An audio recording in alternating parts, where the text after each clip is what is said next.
Soumaré stade Maniang Soumaré ku ko dégg xam ne lu yàgg la te lu yàgg bu baax ci am réew ñoo ngi fii seen émission Maf Sport tey ñu dalal fi suñu benn grand Ousmane dinañ ko bàyyi après mu présenté wu mu wax ñu grand Ousmane bu ñuy wax grand Ousmane mooy kan.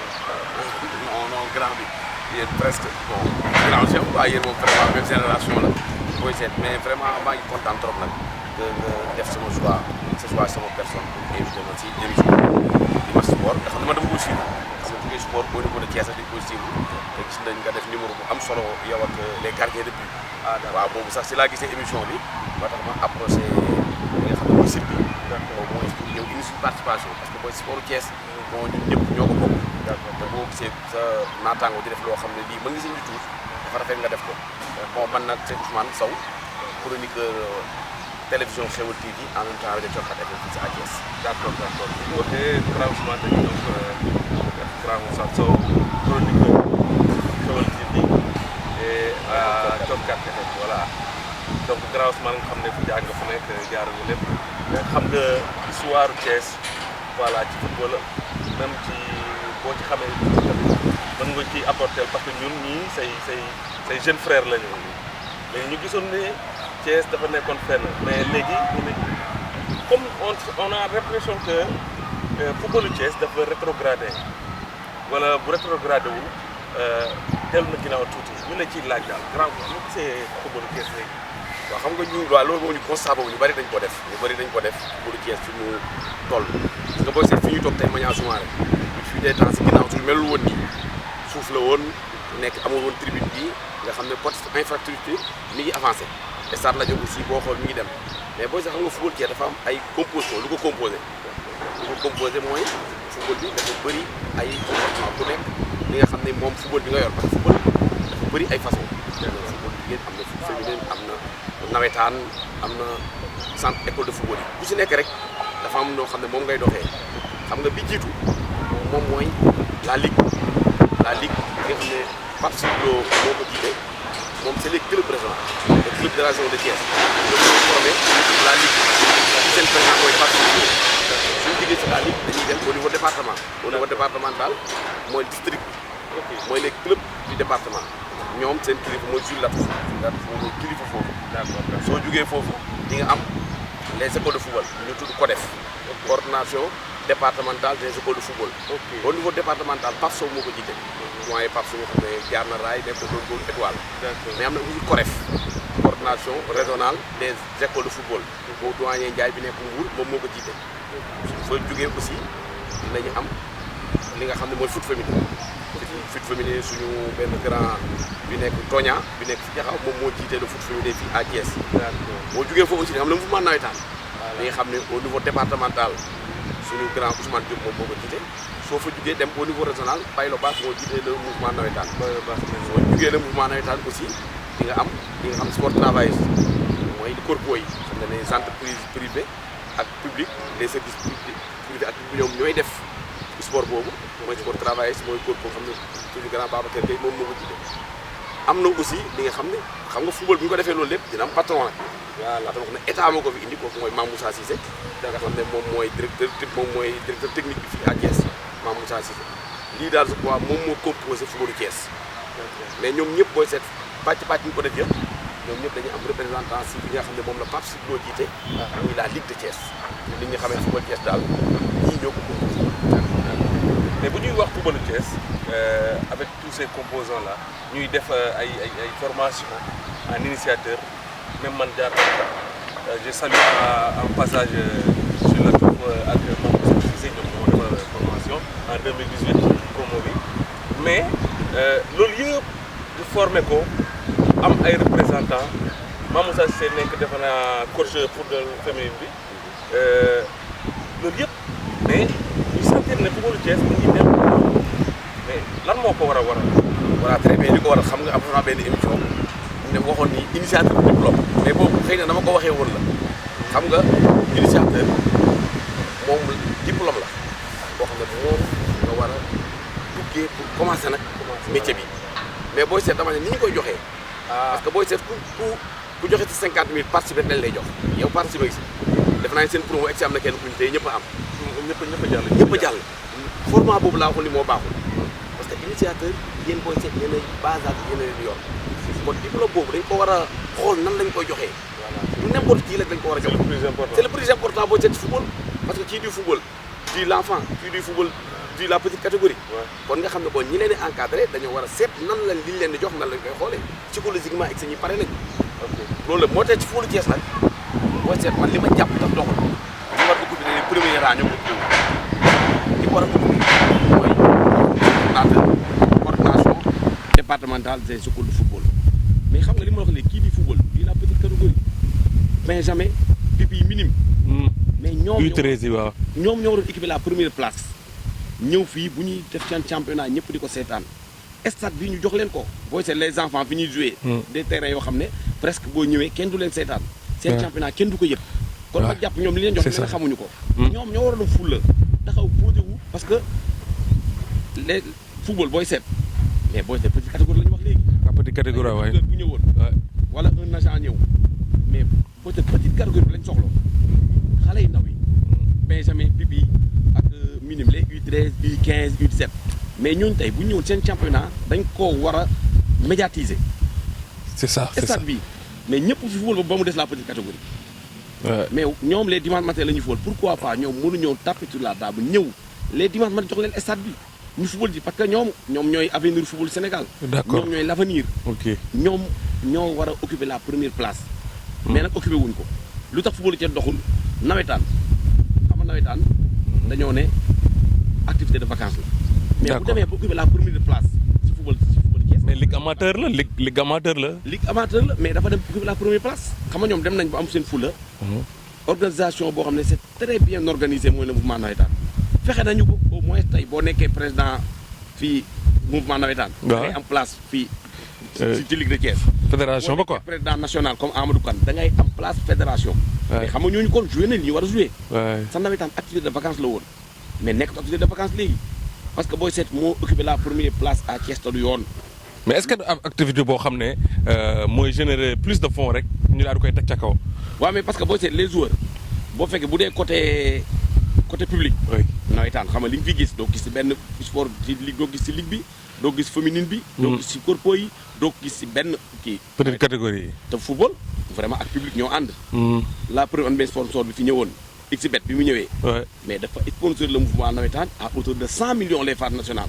ah bon tëb la ligue dem sponsoriser la fédération ànd ak l'équipe nationale coupe d'Afrique loolu y a problème. y a problème activité de vacances loo xam ne football fola. kaf agréé. ñu mën see dugal 100 millions. ba pare tëb la ligue football bi nga xam ne moom moo waroon nekk. phare de la scène. kon ça veut dire am na loo xam ne manque de nu mu ko tuddee manque de travail am na foofu. am na foofu parce que li nga xam ne Thiès noonu la war a doxee. mooy CODEF moo war a nekk en première position. mooy les jeunes coordination départementale des écoles de football ñoo waroon occuper la première place à Thiès ci football bi. après la ligue ñëw après nawetaan soog a ñëw mais booy seet nawetaan da leen ñoom ñëpp da leen. relégué ñëw jël ci kanam. te loolu nag fekkee nawetaan moom mooy référence football Thiès école football bi du dox. waaye maa ngi lay dégg ci say propos yaa ngi wax affaire de médiatisation c'est-à-dire que. petite catégorie bi joxuñu leen seen gëdd et puis médiatiser wuñu leen ba nga xam ne boo amee benn pépite sax boo xam ne da ciy génn gars yi duñ ko xam sax xam dañuy dem ba mu dem ba nekk ay cadet wala senior ñu doo xam ne booy bi tojoon na alors que dans ses enfances. très bien. ayoon na. te gars yi gis ñu ko yooyu yëpp. loolu nag mooy ñu ko yor na nag responsabilité ñu yor na parce que nit bu la joxee dara. et puis da nga siy def li nga si war a def. parce que ñi nga xam ne ñun ñooy ñëw. les agents sportifs les couleurs sportifs ñi nga xam ne ñoom ñoo ñëw pour détecter les gosses. mais xam nga tey bu ñu ñëwee fii seetaan leen à la très jeune ñu commencé bind ci booy bi à la très jeune 13 ans 14 ans ñu détecté ko foofu di ko suivre. xam nga foofu moo gën a impact. looloo waral da ngay gis koo xam ne tey Pape Sow moo ko formé wala koo xam ne Khadim moo ko formé wala koo xam ne tey fii yéen a ko formé yéen. mais dañuy dem ba ñu ne génération foot ko formé wala GF. wala jàmbaar ñoo ko formé te fekk au fond yéen a ko formé mais loolu nag manque de travail bi am ci biir laa bëggoon waa CODEF ñu jël seen responsabilité ñëw seen football ñu koy médiatiser nit ñi di ko seetaan parce que la petite catégorie yamul ak dara. Ouais. moom mooy avenir football. te et puis sax ñoom am nañ.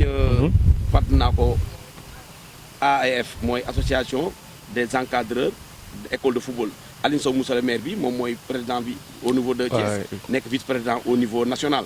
xam nga kon war nañu opportunité yoo xam ne vraiment le football bi nga xam ne mooy seen football bi ngeen def mooy la petite catégorie. D'accord. war nañ ko médiatiser ba waa Thiès yëg ko bu ñu ful ñëpp ñëw di ko seetaan mais nag foot bi du kenn ku dul ñi nga xam ne ñoom ñoo ko yor. ñoom Si, ñoo war a si. fexe li nawetaan def. seen mbir ñëpp di ko xool ñeneen di ko def ñoom it nañ ko def taper sur la table ñu jox seen gëdd association bi ñor nit ñi ñëw seetaan la petite catégorie. voilà bu ñu xoolee suñu mbokk internautes yi ñu ngi fii ak Ousmane Sow di chroniqueur kii Xewal TV en même temps muy nekk Thiorkat FM voilà grand Ousmane ñu lay poser beneen question en fait cette football thiessois dafa rétrogradé mais amoon na fi ay temps man benn jour dama ànd ak sam papa. Je le salue même au passage parce que c'est un grand footballeur. Il fut des temps. Docteur Louis Mendy. Voilà. Ah ngay wax de. voilà. Et mu yóbbu ma Stade Lat Dior. boobu mu ngi am ay pourtour. ak tribune bi kese. mais guichet fermé la defoon jour boobu. li ma lay wax ak a yàgg. boobu maa ngi nekk tout tard. amutul billet. mais raay football fa benn football boo xam ne. keroog dafa jéggi dayoo gars yi supporté ko mu dóor jaraaf 1-0 gars yi ñëpp kontaan biir Thiès yëpp di jubilé mais football boobu lañ gisatul te am na fi ay opportunités am na ay stades yu bees am na maintenant les jeunes ils sont plus dans le milieu foot am nañ ay seeni portable mën nañ xool ay lu bëri et puis mais ay raay yooyu lañ gisatul affaire yooyu quoi. loolu lan moo koy andi des fois. voilà c'est vrai xam nga booy seet man maa ngi def le tour des clubs. gis naa waa ASC Thiès waxtaan ak ñoom. l'USRA dem naa fa gis naa ak le président. Waldaan fixé na ak ñoom rendez-vous. Albourilah moo gis naa ko en personne. ko ñu fixé pour mun a gisee pour xam réellement lan la club. mooy Africa Promo. Africa Promo. voilà AFC aussi gis naa seen secrétaire général bi Dabo. moom it ba ñu fixé jour pour ñu gisante. pour ñu xam club bi la ñuy dund. mais ñi ma jot a fréquenté mooy l'USRA malgré résultat bi amul. mais di leen seen ni l'USRA est entre de très bonne main.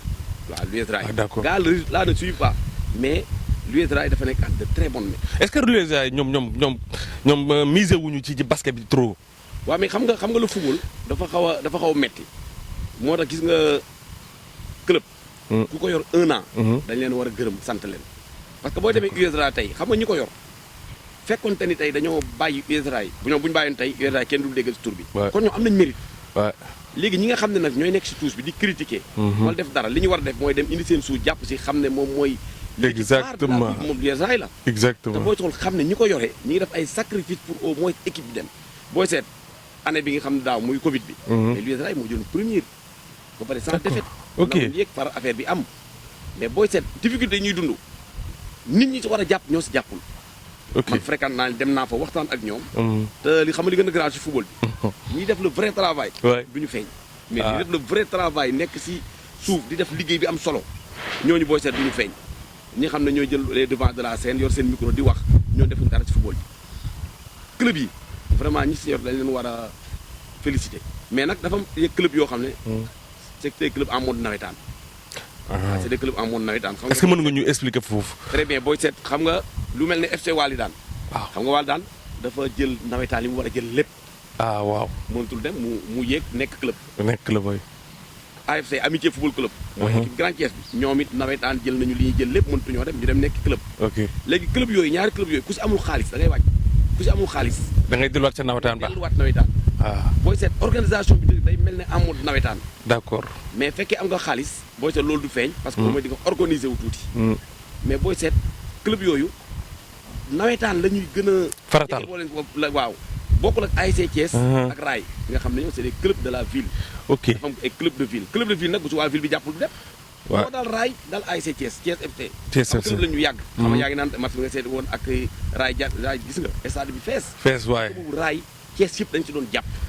si mais léegi booy seet dafa bëri ay détails yoo xam ne. man gëm naa ni xaw ma ñeneen mais ñi ko yor. bu ñu leen jàppale woon mën nañ ñëw bu Raay fu ne mais nag football fekkente ni ñii dañuy jàpp ñi si ginnaaw di yàq. vraiment pour ñu am résultat dafay metti. am na club yoo xam ne aussi seeni borom ñoo ko def moomeel. ok xam nga fekkee na am sa club tey def ko moomeel. lu nga bëgg moo siy def li nga moo si def mais football doxee noonu. waaw te club Thiès yëpp li seen problème dëgg mooy football poche mënu koo yor. si si il faut nga club amul partenaire amul sponsor da ngay yàgg rek mais tôt ou tard da ngay mujj dellu ginnaaw parce que football xaalis. donc bëgg-bëgg la. bëgg-bëgg la. waay am staff bu baax. waay man l'US Rail laa ngi fréquenté xam naa ni staff bi c'est un bon staff boo xam ne bëgg na Rail jëmale kanam le président Thiès FC aussi muy Khalifa Sarr waxtaan nañ fréquenté ku bëgg Thiès FC dem la. mais ñi nga war a àndal bu ñu la gungewul doo dem. football Thiès daal booy seet li gars yi bañ a wax. mu bañ a dem xeexante bi moo ko gën a yàq. xeexante bi mooy gën a yàq football Thiès booy seet fii xoola Thiès FC Waldaan seetaan nga Waldaan première défaite am Thiès FC moo ko jox Thiès FC li mu def si match pour gagner Waldaan mais su ko defoon yeneen match yi du nekk position bi mu nekk. dañu xam yenn club yi nekk am sama ambition. mooy man mais est-ce que loolu nekk loon genre derby quoi. waaw genre derby boobu xam nga tey fekkee sa ambition yow dafa nekk gagner club bu Thiès. mais kon amoo ambition pour dem mais seen ambition dafa war a nekk ñoom pour ñu àndandoo yéeg ñoon ñëpp. ah d'accord mais fekkee sama ambition mooy tey damay gagner Walidane damay gagner Amitié damay gagner Thiès FC su ma ko gagner après jour boobu boo gisee bon dirigeant yi ni ñu doon jubilé da ngay naan ñi excès seen ambition du woon. benn Casa bu ma dooree garaawul. très bien benn Jaraaf bu ma dooree garaawul affaire yi. équipe Thiès dóor mais bu ma équipe Thiès dóor solo ñoom équipe Thiès ñu fexee doon benn àndandoo yéeg. waaw loolu moo gën tey bu ñu tasee ñoom. xeex di fi am ay xuloon di fi am te kenn du wax. te il faut football Thiès mu koy defaree il faut ñoom ñu nangoo doon benn amoon nañu fi collectif des clubs. ok mais collectif des clubs bi amul benn njariñ collectif des clubs xam nga lan moo ko doon doxal tey. Thiès FC war a football représentant club yëpp ñoo taxawal dem taxaw mu defee booy yi indi même bu dee 5 sachet ndox jox leen ko ñu gis fi waa Walidane gis waa Amitié gis waa Africa Promo gis waa Rail ñu dajal ñoom ñëpp tey seet ci Thiès FC seen waxtaan ak ñoom beneen collectif ñu def ko mais bu boobaa football Thiès dañu doon benn. mais li ko gën a yàq mooy ñàkk ànd ci. waaw parce que man mos naa ñëw fii à Maniang Soumaré fi ñu nekk nii di fi seetaan si Africa Promo contre GA. match bu métti ba Africa Promo égaliser à la fin du mais balaa muy égaliser da ngay gis ne gars yi nekk ci kaw dañuy diingat club yi naan ñii liggéeyuñu ak defuñu léegi rek booy yi léegi la ak léegi waaw ci biir diingat boobu laal bëggoon poser question ak beneen boo xam ne est-ce que booy yi tamit xalaatuñu trop xaalis naan club bi su ma joxul xaalis du ma ko fubalal. waaw loolu boobu tamit phénomène la si bu xaw a doy waale xam nga léegi club. boo demee ba nawetaan gosse bi tey. premier coup nawetaan wala équipe CC jox la 500 wala 400000. xam nga loolu boo ko diviser par 10 su dee 500000 50000 la par mois. 50000 la par mois mais fekkee bu ñëwee en championnat ñu ne boos da lay fay 50000 boo ko jotee octobre jot ko novembre dootoo ko jotaat kon le gosse est-ce que préfère nawetaan que kii que ligue bi. si nawetaan fo la activité de vacances la woon mais léegi nekk activité de vacances dafa jël place am ci footballu Thiès occuper la première place te loolu moo dul yoon. gosse bi nag bu fekkente ne moom nawetaan la gën a gis boppam. mais day yàkkam nawetaan dafa fekk xamul ni mi ngi tardeel boppam. aussi championnat dafa metti xam nga gosse yi football gagné. doo ko jox prime de match wala nga du am salaire. dafay metti moo tax boobu message yi may lancé gosse yi mooy nañu football pour seen bopp. waaw nañu football pour seen bopp. pour seen avenir quoi. bu amee difficulté. yow fexeel wane sa talent parce que léegi football Sénégal ñëpp xam nañu ubbeeku na. U17 U15 U20 équipe nationale junior nationale A ñoom ñëpp recruteurs yi ñii teg nañu bët Sénégal. kon les gosses message ma leen lancé mooy. malgré les difficultés bu club bi mënta am ñoom nañu joué jéem a wane seen talent pour jéem a génn bu ñu génnee nag jéem a jàppale le club. mais daal boo bëggee comme dingat bi ngay wax nag. loolu man mii sax dama gis à chaque fois Africa Promo di football wala Thiès FC di football. wala Walidane di football. un Thiès waa boo xam ne yow dañu la xam ci sport bi nga toog kaw tribune doo def lu critiquer le club. te club boobu li nga war def mooy indi sa tuus indi sa def ko si maître Pape Sidy Lo moom il faut dama ko remercier. parce que dafa wane ni mooy patron footballu Thiès. chaque match da nga ko fiy gis. même les matchs régionaux. waaw même les matchs régionaux da nga ko fiy gis. waaw kiw VIP lay doog yëpp dafay ñëw. sincèrement kooku kon rôle am moom mi ngi koy def. parce que xam naa ne maay patron Thiès xew ma benn match club buy football dinaa ñëw seetaan si. loolu mooy yoon. Diawara naa ko gis des fois Rail la bokk bu Thiès FC di football wala kenn muy xuloog par exemple équipe visiteur yi. waaw ñoom Diawara damay gis day xuloog ñoom bu Africa Promo di football wala bu Thiès FC di football. comme benn club ñëw fi moom malgré Rail la bokk mais day xulool ASC Thiès day xulool xam nga ñu mel noonu ñooñu vraiment bu ñëpp defoon noonu mais club Thiès ku fi ñëw dañ lay sotoo gaja la mais boo fi ñëwee yeneen ñoo fa bokk ci club Thiès ñoom ñoo lay xeex sax pour ñu gañ te laa di doxal football bi. voilà bu ñu jógee foofu dañuy xaw a yéeg tuuti quoi léegi comme football Thiès xam nañ dafa xaw a rétrogradé mais est-ce que du ci fédération bi wala créer ay nouvelles infrastructures comme ni ñu defaree Mañaan yi mën na jàppale tamit football Thiès tamit mu avancé créer yeneen stade parce que stade par exemple bu R100 bi course ba déjà amatul ay gazon yu mu amoon dindi nañ ko. donc ñu ngi préparé def ci ay yeneen gazon mais est-ce que waruñoo créer yeneen stade yoo xam ne war na mën a jàppale ba jeunes yi ba ñu mën a dem pour compétir. non war na loolu moom war na mais booy seet ñaar yi booy seet pour l'instant baax na. ñaar yi booy seet pour l'instant mais dafa mel dañu koo teg pour nawetaan. stade bi booy xool dafa mel ne nawetaan lay xaaraat pour au moins gis la mu daan gis. man su ma d'accord ak club ak ligue bi ak ñooñu mooy surtout ko def. coordination départementale bi waaw des entraîneurs du football man moom boobu moom seen position bi ñu yor ci football Thiès man loolu dama ko rafetlu woon te man waxuma ko kenn ku dul ñoom nañu waxtaan jël seen responsabilité ñëw jël la première place parce que kii du football du la jeunesse kii du football du la petite catégorie exactement ñoom ñooy relève bi ñoom ñooy avenir u football ëllëg nañ fexe seen match yi médiatiser ko nit ñi ñëw di ko seetaan di détecter les talents des bas âge bi loolu mooy dëgg mais infrastructure booy seet bii ak Issa Lajoor booy seet mën nañ doyegum na pour le moment en attendant ñuy defar beneen mais fekkee dañ koy defar pour le mouvement nawetaan mais amul sens mais nag mention spéciale ci mouvement nawetaan da ngay xool léegi dañoo dem ba seen licence dañ ko numériser loo xam ne fo la rek nga dem ba sa licence nga numériser ko démission léegi jaratul ngay déplacé wu c'est numérique loolu lépp xam nga kon ñoom li ñu leen jox ñu ngi ciy déema def ñu def ba occuper la première place mais dëkk boo xam ne nawetaan moo occupé la première place ci football bi dëkk boobu football bi du dox sincèrement football bi. grand ñu ngi lay dégg ngay say propos mais day mel da ngay dingat nawetaan quoi da ngay xeex nawetaan bi pour mu dellu place am. très bien fi ñu yegg. waaw niveau bi ñu yegg la ñu war a yegg. activité de vacance d'accord activité de vacance dañoo war a fo mu jeex di wutal ko un délai bien déterminé commencer temps terminer temps. waaw mais grand nawetaan léegi day dem ba janvier. waaw moo tax ma wax la ko ñoom ñoo ñu ma koy waxee chaque jour moo ko grand baylo baas c'est que ñoom ñoo def de trop. il faut ñu xam seen prérogative fan la yam que ni seen activité de vacance la pour fola mais bu ñu demee léegi. ba presque le président de la république Abdoulaye Wade jox leen fi ay may leen fi ay 4-4. XBET ñëw bàyyi ligue bi bàyyi ko def ñëw utiliser le mouvement nawetaan à autour de 100 millions tëb la ligue dem ci fédération comme ni ma ko waxee woon mais loolu boo xoolee y a problème. kon la ligue nañ toog waxtaan. ko def nañ toog waxtaan xam ni ñoom football bi seen loxo la war a nekk pour nit ñi au moins seetaan football bi ñu bëgg nawetaan pour nga jóge fa mais dem en Europe yombul mais recruteur du ñëw nawetaan non ligue amateur la mais fi muy ñëw mooy la petite catégorie mooy ko def xool organisation boo xam ne ñii parce que ñoom nii rek amagum nañ 30 ci école de football yoo xam ne affilié nañ information bi mujj am mais ñooñu xool 30 école de football bu nekk am 30 élèves loolu ñaata la bu nekk am 30 joueurs loolu ñaata la. mais boo leen tegee fii tous les dimanches.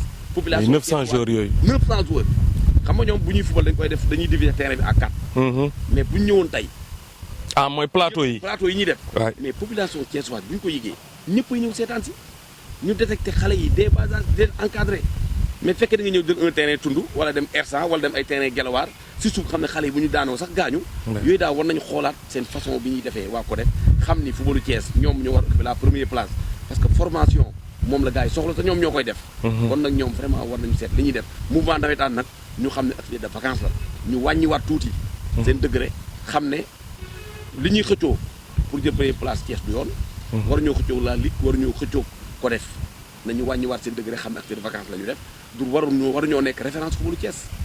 ok ñu ngi fii ak grand Ousmane Sow mu nekk chroniqueur Xeweul TV après ak Thiorkat FM voilà dajale boulot yu bëri mais ça tourne autour du sport ñu koy féliciter lu bëri mais grand Ousmane sama dernière question mooy maanaam jeunes yi est-ce que waruñu dugg ci centre de formation yi pour ñu gën leen dégg ñu bàyyi nawetaan bi dugg ci centre de formation yi maanaam centre de formation yi ay OFTV OFTC voilà dem ay centre de formation yu amitié yi centre de formation yi saxan nañu quartiers voilà dugg foofu inscrire foofu wane seen talent foofu parce que recruteurs yi foofu la ñuy ñëw ay ku mel ni CNEPS am na équipe Ligue 1 mais am na centre de formation aussi que ñu bàyyi nawetaan bi bàyyi ba naan jour bi moo toj nawetaan pour ñu mën a dem ay yeneen doog a déclenché.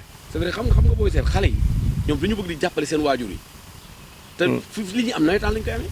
moo tax pour ñu bàyyi nawetaan du yomb nawetaan yoo xamante ne ñëpp xam nañ nawetaan. da ngay seeti benn jour la jox ko 400000 pour mu jouer la heure bu gañee match nga jox ko xaalis mais les gor dañuy fàtte sax que ni ñoom nawetaan da leen tardel mais nag fa la ñuy amee seen gagne-pain il faut ñu dem fa mais CODEF mais ñoom ñu yor centre de formation mais am na ay personnes de valeur yoo xam ne Thiès boo leen gisee mais ñooñu war nañ ñëw mën a décrocher sponsor. war nañu mën décrocher partenaire. bu jàpp la petite catégorie. mais war nañ ko mën a def mais fekkente ne ñoom duñ ko def ligue bi fekkee tey moom bi da ngay xool match day am fii doo gis benn banderole sponsor boo xam ne ligue bi am na ko. doo gis benn sponsor boo xam ne fii boo xam ne CODEF am na ko doo gis benn boo xam ne presque ñoom ñëpp dañ koy xam nga kon loolu bu amee. nawetaan ba tey dafay nekk position boo xam ne waru faa nekk mooy li may jooy chaque fois position bi nawetaan jël ci loolu Thiès il faut gars yi xam loolu du yoon mais nag CODEF am nañ ay personnes ressources am na ay hommes de valeur ñoo xam ne ay anciens professionnels ñu ngi fi ay anciens directeurs généraux ay ñoo xam ne sax ay ministres ñoom ñëpp bëgg nañ le sport ñoom nag ko war nañ toog seen dàll dem seeti les bonnes volontés nekk ñi ngi à Thiès ñu jàppale la petite catégorie ñu médiatiser seen match pourquoi pas ñu seen chargé de communication mënut a liggéey ak rajo yi les radios de la place bi nekk mais waxtaan ak ñoom ñu médiatiser footballu xale yi gars yi di ko gis mën daal jàpp naan ñu daal seen mission dañu ko fayee CODEF d'accord bu ñu xoolee ba nawetaan jël la première place CODEF ak ki nga xam ne moom mooy la ligue ñoom daal vraiment dañoo seen kii daal des na seen liggéey des na. mais pourtant damay sentir ne petite catégorie bi ñu ngi ci kawam parce que damay gis ay match par exemple cadet man dem naa seetaani Africa Promo contre par exemple ay nu ñu ko xoolee sax découvert foot.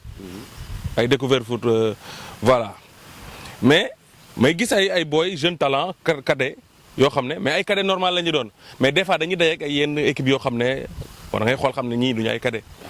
voilà foofu laa lay waxee cadet yi booy seet ñoom ñëpp ay senior nawetaan la cadet yooyu ñoom ñëpp boo demee si nawetaan senior la ñu football kon ñooñu booy seet def si ñoom football yombatul ñoom dépassé nañ âge bu ñu nekkee formation. la petite catégorie bébé minime benjamin. ñooñu nañu fexe li laay war a suli seen match ñu koy médiatiser nit ñëw di ko xool di leen détecter dès bas âge di leen jéem a topp. suivre di leen suivre di xam ne xale bi am parce que talent perdu yi bari na li koy indi mooy nekk si ko ñi di football mais xam nga xale yi boo ne tey sama doom day. sélection yi quoi. sélection yi mais boo ne tey sama doom day football xale bu ndaw day dem mais man maa ngi taal sama oto indi ko kee taal oto indi doomam kii ñëw gunge doomam dox ñëpp ñëw fees seetaan les enfants ñu football mais daal pour terminer xam naa commission gaaw a jeex. li ma xamal mooy li nga xam ne mooy la ligue war nañoo defaraat seen toogaay xam ne vraiment seen mission fi mu yem war fee yem CODEF moom nañu xam ni la première place à Thiès ñoom ñooy borom. nañu ko fexe ne les clubs nag li ma la ci wax am na si club yoo xam ne moom ils sont en de très bonnes mains. ok US Rail dem naa fréquenter leen xam naa ni ñi ko yor ñi ngi koy tegaat si raay bi malgré que résultat amul.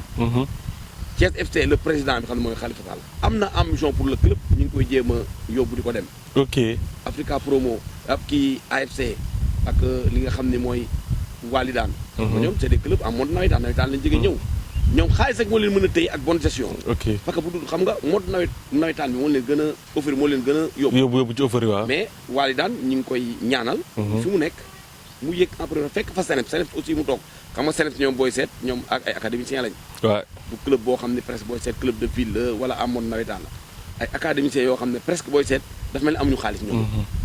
dafa mel ni amuñu xaalis ñoom it académicien nag il faut nga am un centre il faut nga am bus. il faut nga am d'accord mais club Thiès pour terminer amul kenn koo xam ne am na bus. ok wala local boo xam ne yaa ko moom. ok ñu ngi ak grand Ousmane balaa ñuy terminer dañ lay jox nga wax sa dernier mot wax ñeen ngay bëggee ak sa message fort booy envoyé les Thiessois pour que ñu mën a gëm seen bopp gëm footballu Thiessois que ñu xam ne Thiessois mën a jógee niveau bi mu nekk egg beneen niveau ci kaw. fi may terminer. mooy ñun ñi nga xam ne comme ñun ñaari toog ak ñeneen nga xam ne les chroniqueurs sportifs. ok ñu xam ñooy joxe les messages. nañuy joxe les bonnes informations. dem vers la bonne information di ko jox nit ñu koy xam. beneen bi tamit bu fekkente da ngay jox sa avis personnel. na nga ko joxe te bañ see seet demi mesure. ok bul seet demi mesure. ça c'est important. bu ko kii yëgee damay naqari. damay mere waay su damay mere. wala booy wax di jéem a dendal nit pour après jéem laa jox dara. ñaar yooyu moo am boo joxe information fexeel na information bu leer. waaw fiable.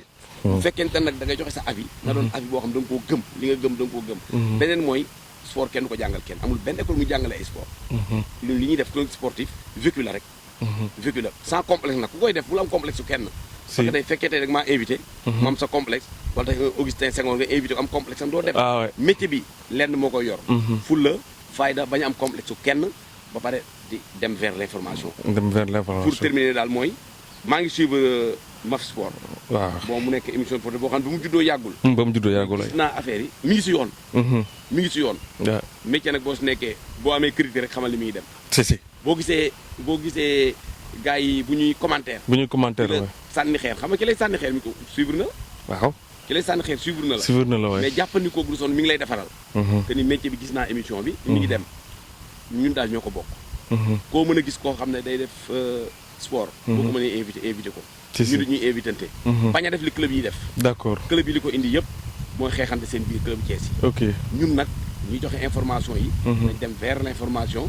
di joxe suñu avis personnel teg ko ci dëkk. vraiment di kontaan tamit vraiment ci yow. waaw di kontaan aussi ci numéro bi nga def. waaw personne invité ma pour ñu ñëw fii. xam ne kontaan naa trop. kontaan naa trop man ñëw émission yu mel nii quoi xam ne Thiès c'est Thiès rek. waaw c'est Thiès qui gagne. voilà merci beaucoup vraiment.